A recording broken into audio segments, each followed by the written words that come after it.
Good morning! After ng 9 days dito, sawa na kami sa food ng mga izakaya. Ano pa ba yung binibili natin? Tonkatsu, ramen.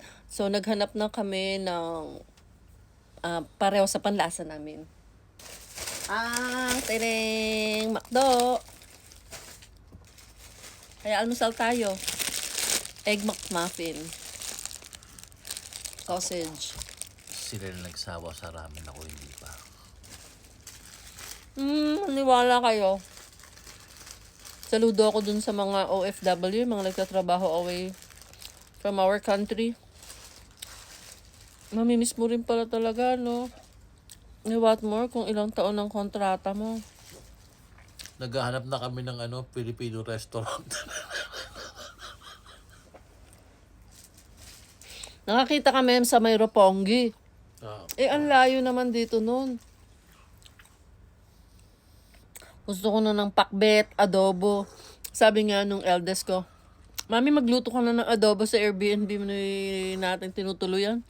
Sabi ko, bakasyon eh. Kaya hindi ako nagluto. Bagoong. Bugoong. Pritong isda na galunggong.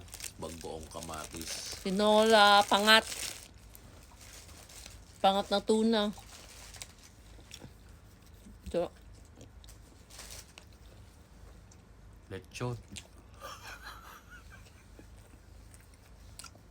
aga namin nagising kasi pumunta dun sa pancake house.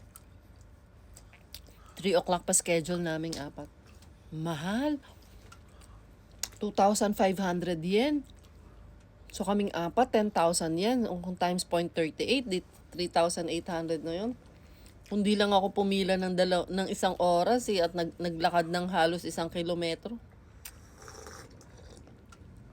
Alang kinarir ko na.